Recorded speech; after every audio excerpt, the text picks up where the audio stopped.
When I spoke to you last year around this time, our discussions revolved around the global economy's path out of the pandemic. At the start of 2022, many people were expecting a boom, or at least a substantial boost for our economy's transition toward climate neutrality. Then came February 24.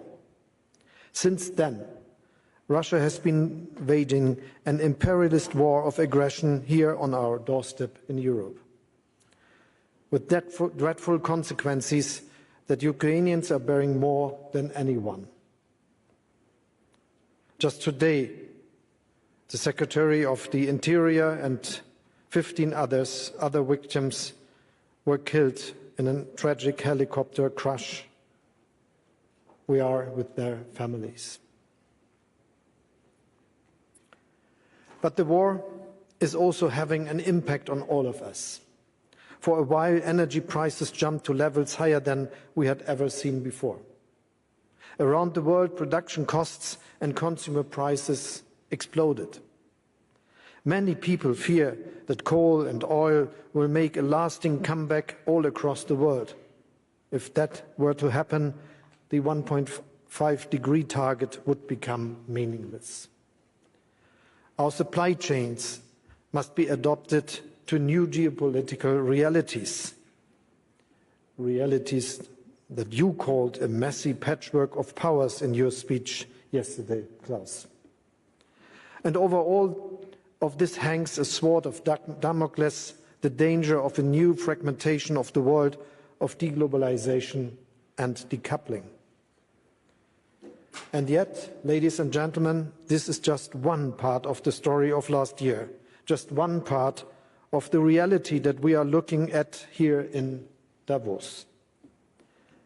The other part of the story is this. Russia has already failed completely in reaching its imperialist goals. Ukraine is defending itself with great success and impressive courage.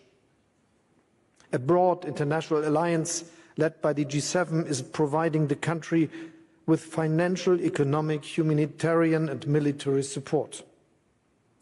Germany alone made available over 12 billion euro last year, and we will continue to support Ukraine for as long as necessary.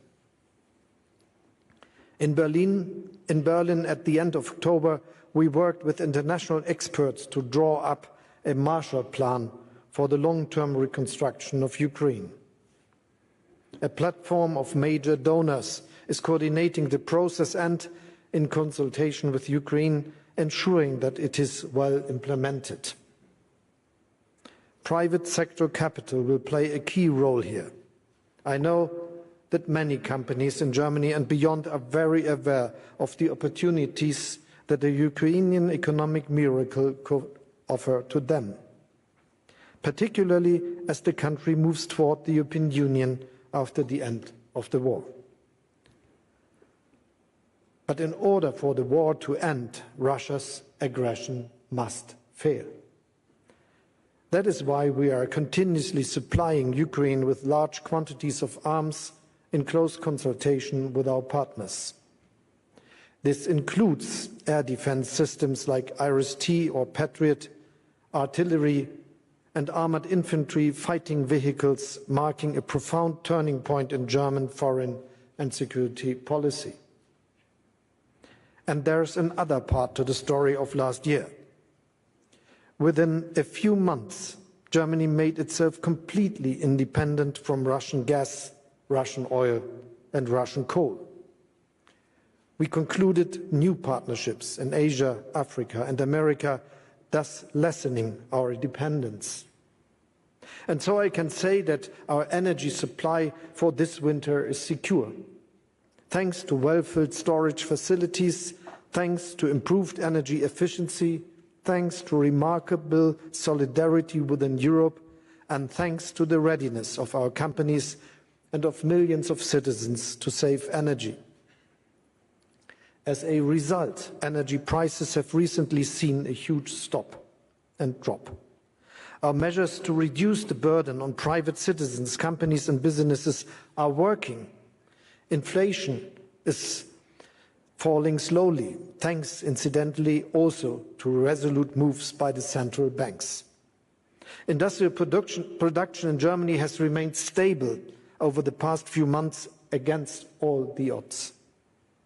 Our employment rate is at record levels and has recently increased even further. Most importantly, our transformation toward a climate-neutral economy, the fundamental task of our century, is currently taking on an entirely new dynamic. Not in spite of, but because of the Russian war and the resulting pressure on us Europeans to change. Whether you are a business leader or a climate activist, a security policy specialist or an investor, it is now crystal clear to each and every one of us that the future belongs solely to renewables. For cost reasons, for environmental reasons, for security reasons, and because in the long run, renewables promise the best returns. So yes, the past year brought fundamental change for Germany and Europe. But Germany itself has fundamentally changed as well.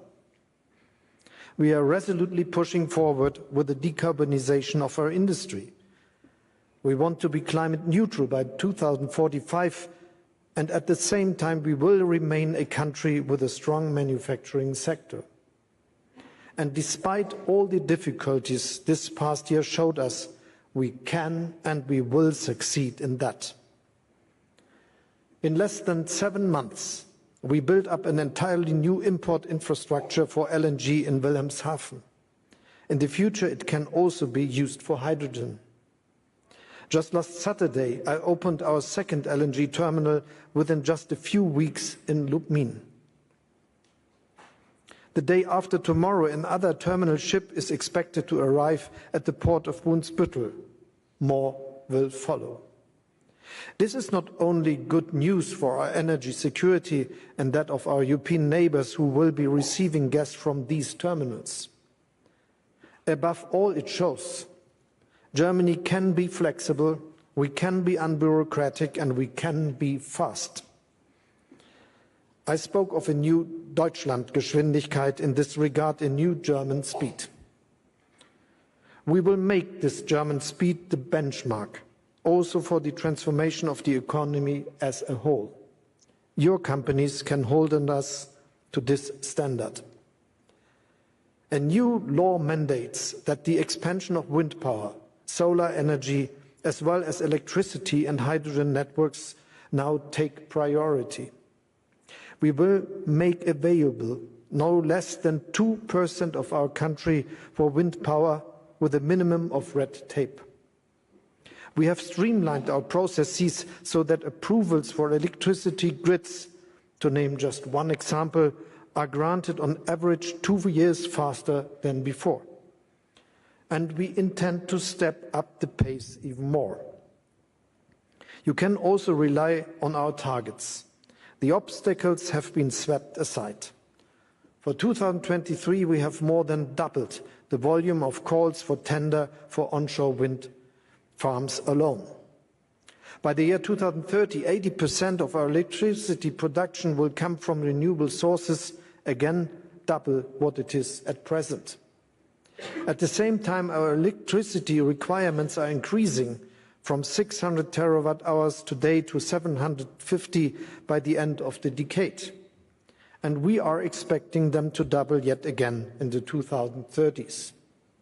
This is a massive increase.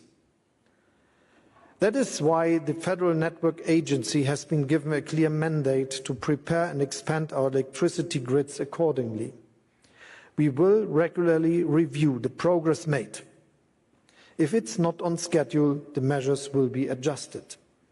However, electricity alone is not enough to run Germany's industry. I'm thinking, for instance, of steel production. Hydrogen will play a decisive role there. And that is not a far-off scenario. Last fall, ThyssenKrupp gave the green light to build a direct reduction plant for low-carbon premium steel.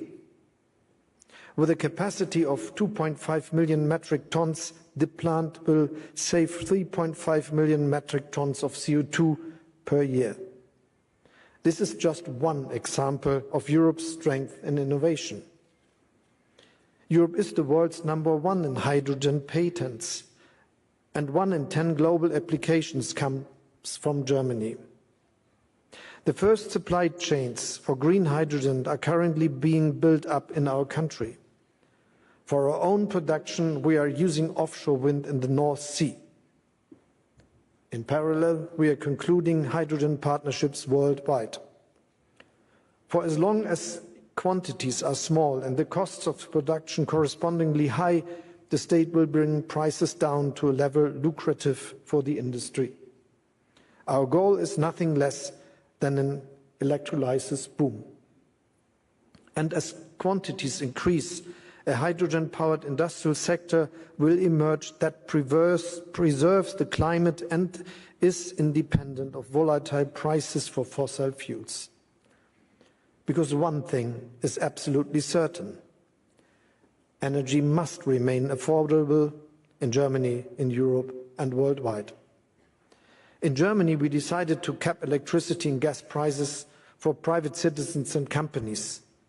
These measures will run until 2024. Annually, we will use around 2.2% of our GDP for this, a total of up to 200 billion euro.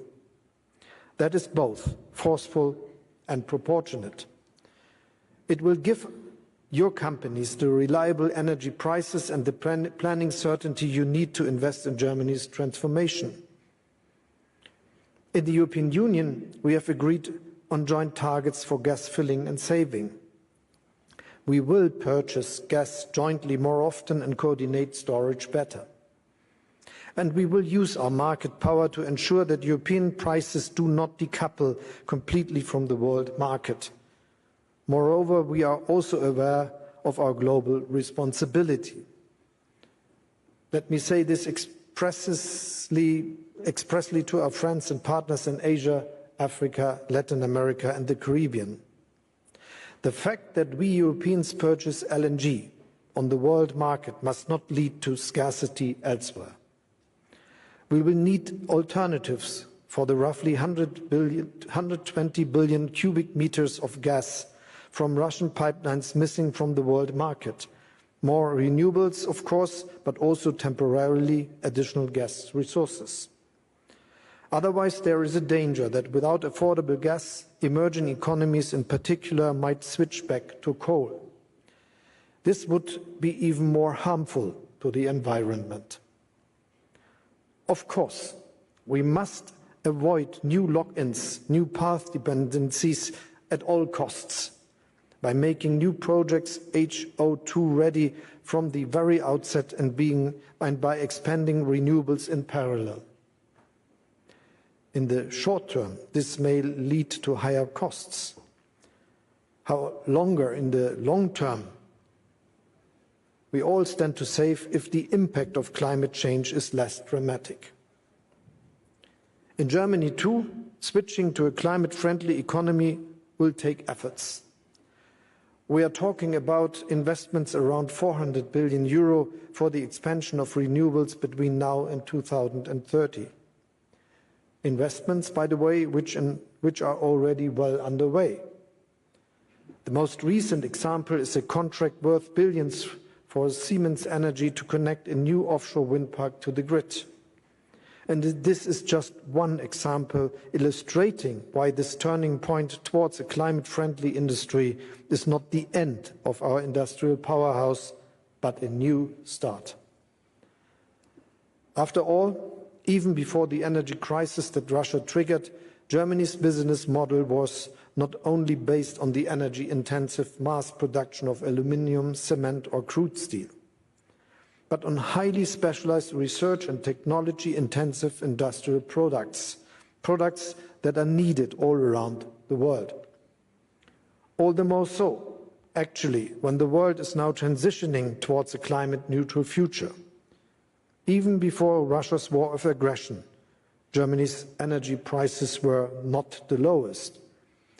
And yet Germany was and remains competitive. This is because of thousands of small and medium-sized enterprises all across the country. Enterprises that are highly innovative and adaptable, which explains why they are so often global leaders.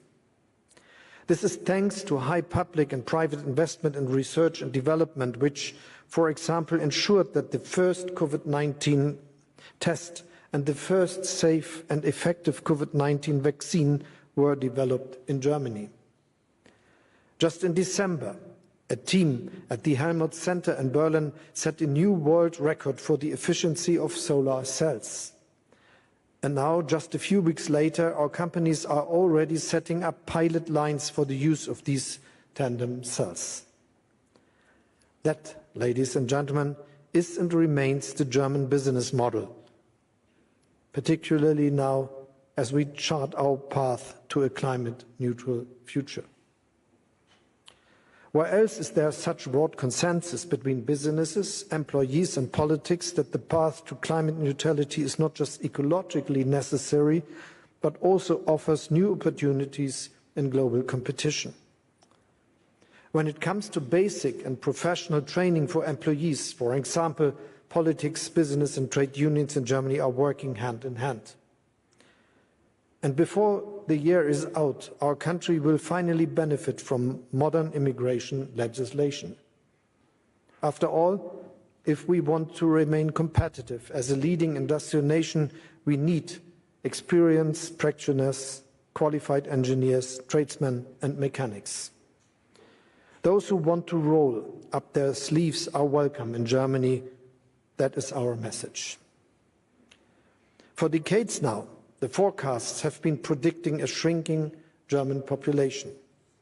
But it is up to us to decide whether this happens. So far, it certainly hasn't. Today, Germany has more inhabitants and employed persons than ever before. And this is precisely the trend we are going to continue.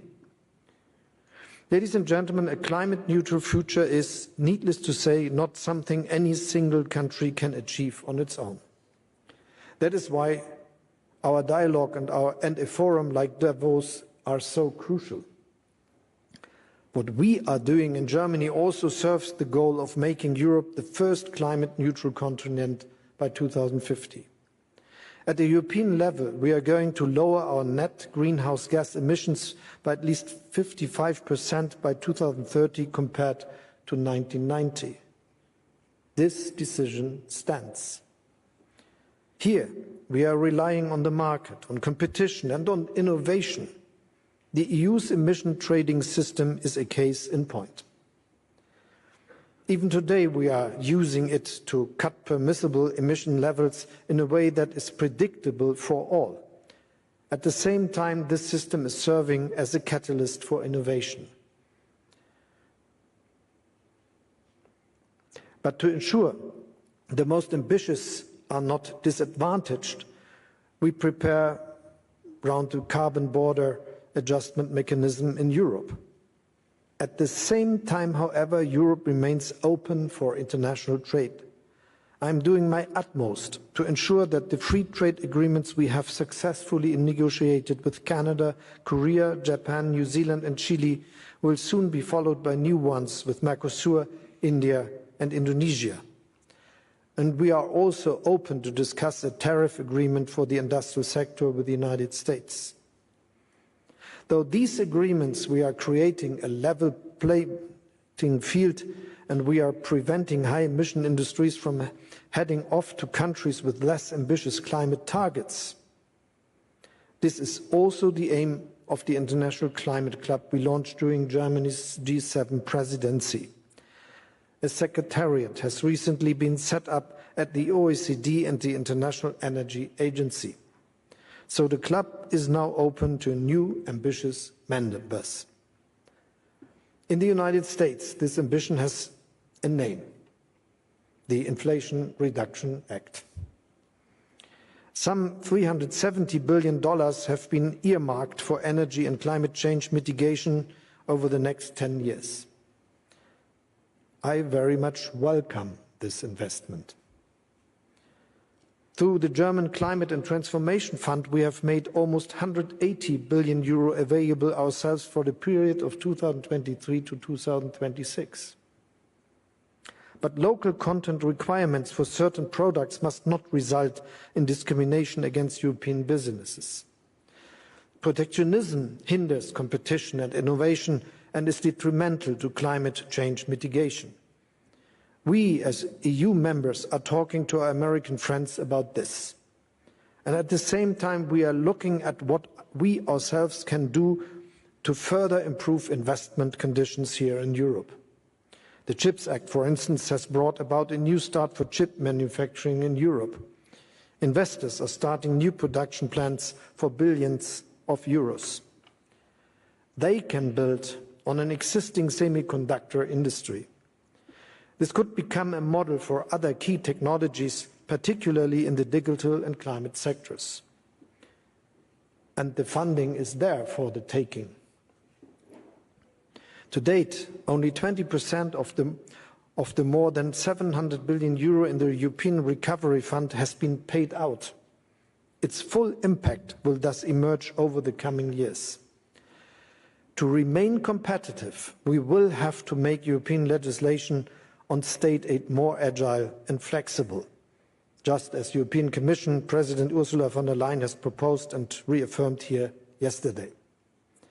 So that investors know in advance what support to expect and don't have to wait until years after their investment to find out. Ladies and gentlemen, the past year challenged us as seldom before. Yet, at the same time, we changed and moved things forward as seldom before. Germany itself is changing. If I may make a prediction, my successor will address you at the World Economic Forum in 2045. Sure. He or she will present Germany as one of the world's first climate-neutral industrial nations. Energy supplies in Germany and Europe will then be sourced almost exclusively from green electricity, heat and hydrogen. We will be moving emission-free on our roads and railroads. Our buildings will be energy efficient. Our businesses will be producing on a climate-neutral basis. And what is more, they are the ones who will have driven this transition who will continue to drive it. So if you ask me today where you can invest in the future sustainably with a high return, my answer is, don't look any further. Come to us, to Germany and to Europe. Thank you very much.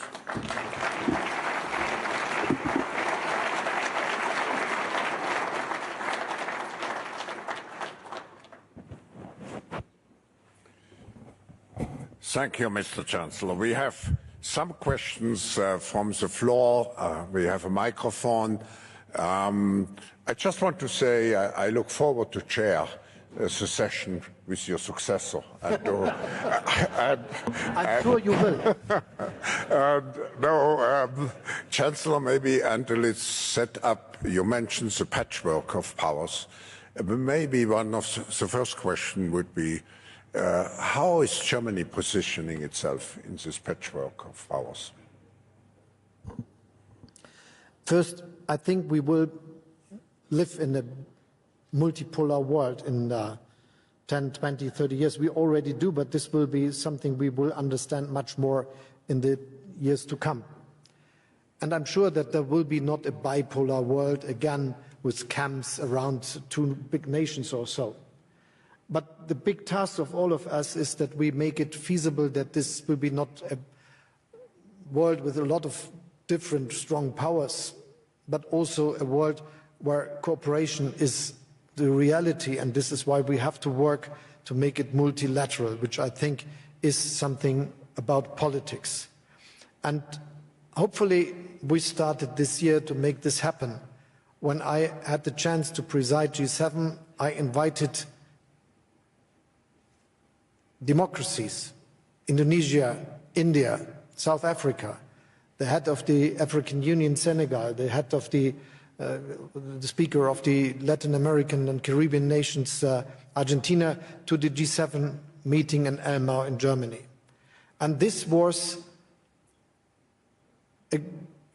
intended to start on a dialogue on the same level, on understanding that they will be relevant and very important nations and more to come to join them in the world, and that we cooperate.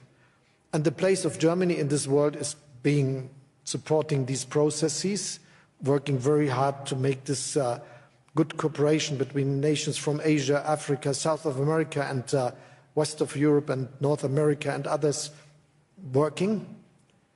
But also understanding that this will only work if we do it as part of the European Union, that a strong and geopolitical sovereign European Union will be one of the important actors in this world. Thank you. Let's see. Let's collect maybe 2 or 3 questions. Someone with the microphone?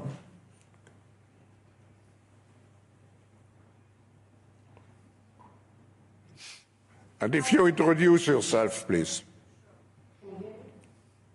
Yes. Hi, my name is Masih Ali-Nejad. I'm an Iranian woman. As you know, these days, Iranian women are getting killed in the street just because of peacefully protesting and asking for dignity, democracy, and freedom.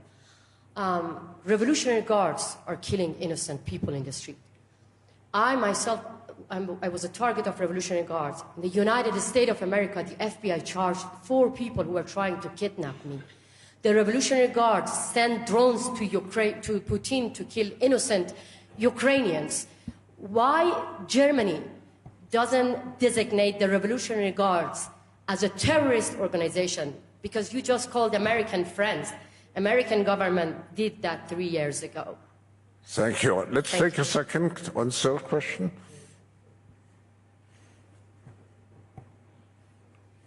Thank you very much.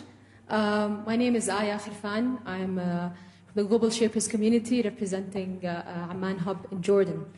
Thank you so much. It's a very inspiring speech, actually, to hear about Germany's role in energy transition and energy efficiency.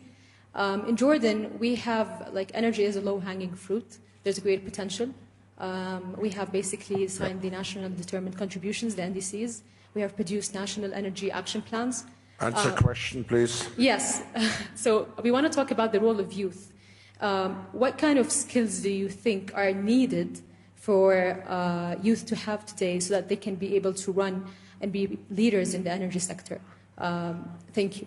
Chancellor, we take a third question maybe and send it.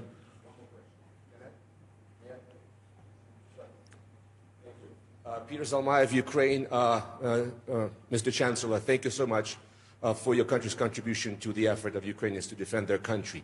It seems that it's only a matter of time that Ukraine must get the heavy tanks, including the Leopards, that are absolutely necessary for Ukraine to successfully defend its territory. We were expecting today to hear you finally decide on this. It seems that Germany's Western allies, the US and other countries, are ready to step up, and it's only German hesitancy that has prevented it. So my question to you is, why hesitate and why wait? Thank you. Mr. Chancellor, do you want to respond? Thank you for the 3 questions, and I would like to answer to them. First, we very much support the people of Iran in their activities and fight for democracy, especially the women, but all the others, and especially the young people doing so. And to be very clear, I think it is very necessary for all of us to understand that the Iranian government is really shooting its own people, and this is the reality. And this is also why we are very strong in what we say and what we are doing together with our friends in the European Union, where we are very coordinated to act, and with all our other allies, where we are working to deal this question, also aside of the European Union, for instance, the UK or the United States. And because of that, we are very strict, and we decided on new sanctions as we did in the past, and the decisions are the ones we speak together with others, and new sanctions have been established shortly, and we will continue to look at the situation and to do the next decisions necessary. And as in this way, it is necessary that we are always acting together, looking at the situation, and what we decided and decide will be together with especially the Europeans. The question of the skills needed for this turn to renewables and the turn to become climate friendly, if I got it right, in the different countries and especially yours, for instance. I think the question is really important, because if we want to make it up to the midst of the century, it is not a long time since then.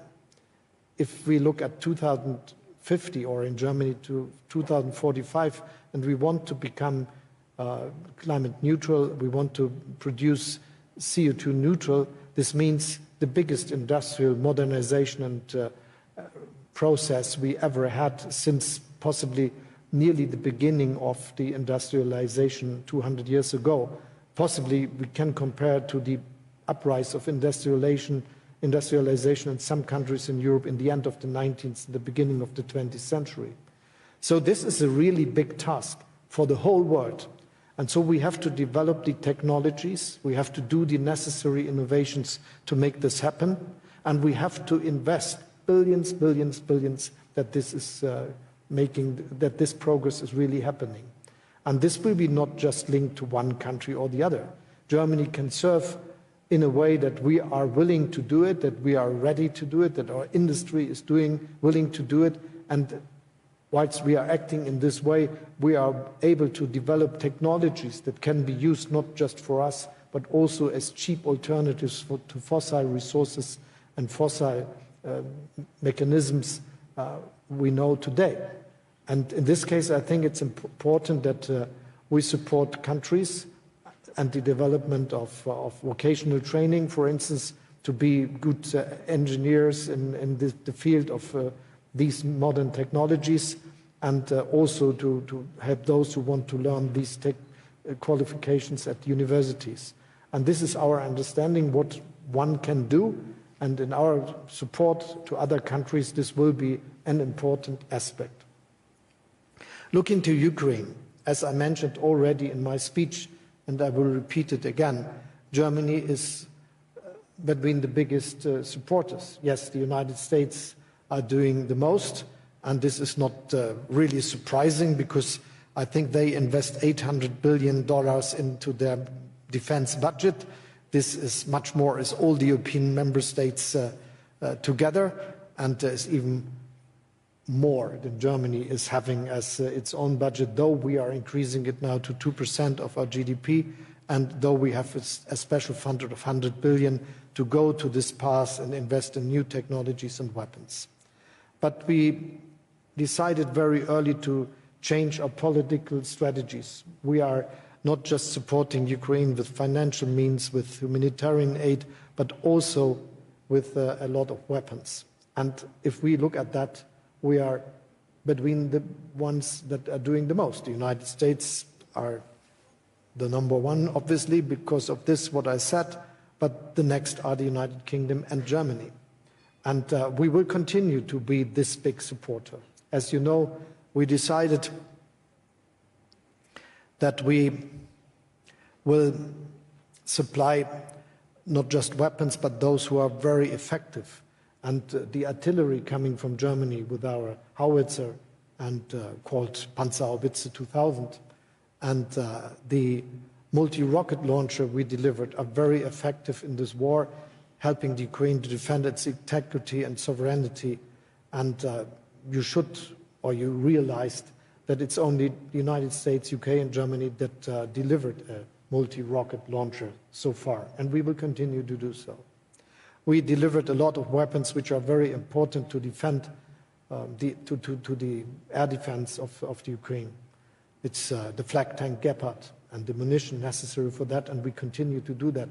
It's smaller weapons, but it's also the very famous IRIS-T system from Germany, which is having a nearly 100% effectiveness in getting down missiles sent by Russia to destroy Ukrainian houses, streets, railroads, and energy production sites.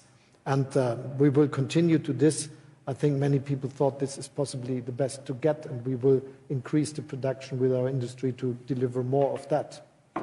And most recently, we decided together with the United States, and we're very much aligned with our French friends, that we will deliver similar weapons, which, as I already mentioned, the Bradley from the United States and the Marder from Germany. And this is the strategy we have, that we are strategically interlocked together with our friends and partners, that we are working together with them, that we are discussing with them, and that we are never doing something just by ourselves, but together with others, especially the United States, which are very important in this common task to defend the Ukrainian independence and sovereignty. As I said in my speech, we will continue to do this as long as necessary. And whilst we are doing this and showing that the Ukrainians can rely on our support for their courageous fight, it is also clear that we will avoid that this is becoming a war between Russia and NATO. I think this is something which is also the view of the Ukrainians, as far as I understand with all my talks, and we will continue to be active in this way to do this. My willingness, the willingness of Germany, the willingness of the European Union and all the supporters of the Ukrainian nation is that they will be able to become an independent, free, democratic nations which will go the way to the European Union and will join it. And this is what we do. Thank you, Mr. Chancellor. This concludes our session. Please join me in expressing our appreciation for your speech, and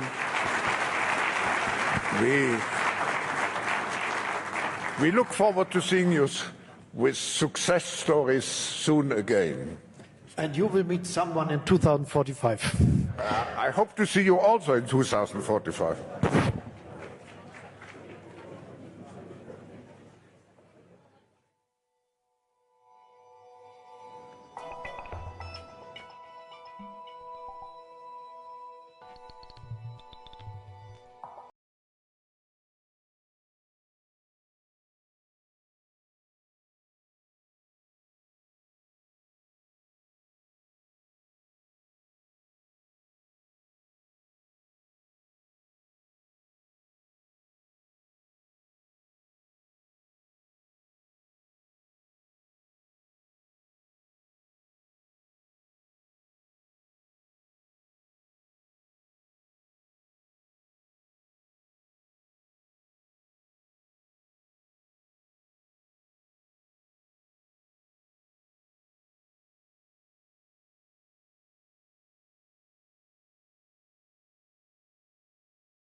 uns gemeinsam an dem Respekt gegenüber den jungen Leuten arbeiten. Und meine ganz persönliche Empfehlung an den Herrn Friedrich Merz: Bitte nehmen Sie Abstand davon, sich Hundekrawatten zu kaufen und sich dann hier in die erste Reihe zu setzen. Vielen Dank.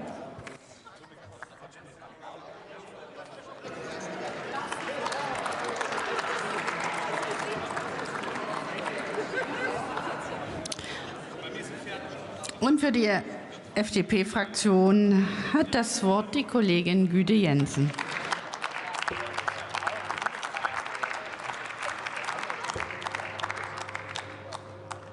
Vielen Dank, Frau Präsidentin, liebe Kolleginnen und Kollegen.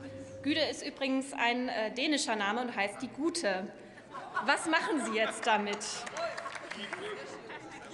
Liebe Kolleginnen und Kollegen, Einsatzkräfte, das sind Berufshelden. Für Kinder sind Feuerwehrleute riesige Vorbilder und Berufswünsche, die sie haben. Polizistinnen und Polizisten sind Repräsentanten des staatlichen Gewaltmonopols. In Einsätzen stellen sie sich hochkomplexe, abwägende moralische Fragen von Verhältnismäßigkeit.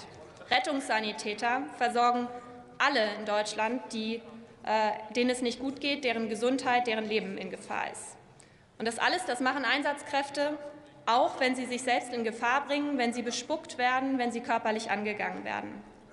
Und meine Damen und Herren, diese Berufsgruppe, die sind natürlich nicht nur Vertreterinnen und Vertreter unseres Staates, unseres Gemeinwesens, sie sind Repräsentanten von elementaren Werten, die wir hier in dieser Gesellschaft teilen.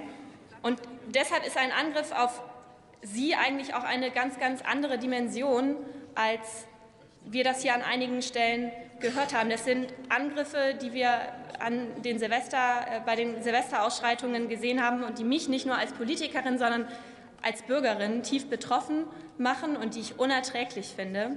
Angriffe auf Einsatzkräfte sind Angriffe auf unseren Rechtsstaat, und deshalb muss unser Rechtsstaat auch mit allen Konsequenzen darauf antworten. Das ist zwingend notwendig.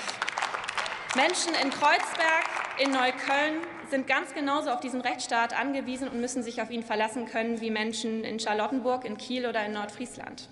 Sie haben das gleiche Recht darauf, dass die Polizei sie schützt. Sie haben das gleiche Recht darauf, dass Rettungsdienste ihnen im Notfall helfen. Und deshalb muss der Rechtsstaat hier konsequent durchgreifen. Weil sich die Angriffe auf Einsatzkräfte aber in einen erkennbaren Trend einreihen, denken wir zum Beispiel auch auf die zunehmenden Angriffe auf kommunale Mandatsträgerinnen und Mandatsträger, berühren sie auch eigentlich etwas Tieferes. Und das möchte ich auch in dieser Debatte ansprechen. Sie berühren die Werte und die Normen in unserer Gesellschaft. Sie berühren unsere demokratische Kultur, die wir pflegen. Und deshalb müssen wir in dieser Debatte uns auch um die Vielschichtigkeit ganz sorgfältig bemühen. Und das ist in den Tagen, finde ich, rund um die Silvesternacht gar nicht gelungen. Wir verpassen quasi eigentlich immer eine Debatte so differenziert wie möglich zu führen. Einerseits, das wurde hier auch in der Debatte schon angesprochen und das teile ich, wenn die Union im Berliner Abgeordnetenhaus die Vornamen der festgenommenen deutschen Staatsbürgerinnen und Bürger abfragt und damit eine öffentliche Debatte eigentlich von Anfang an komplett vergiftet. Aber auch, wenn insinuiert wird, dass man mit einem Böllerverbot solche Vorkommnisse möglicherweise hätte verhindern können und das Problem eigentlich auf eine Art und Weise vereinfacht und die Vielschichtigkeit, die ich in dieser Debatte mir wünschen würde, von Anfang an eigentlich abbügelt. Und das ist absolut nicht hilfreich, beide Seiten so anzugehen. Die Art, wie wir diese Diskussion führen, wie wir nach Lösungen suchen, wie wir auch schmerzliche Punkte in dieser Gesellschaft offenlegen wollen, wie wir als Politikerinnen und Politiker über und mit Menschen in diesem Land sprechen, all das Ganze zusammen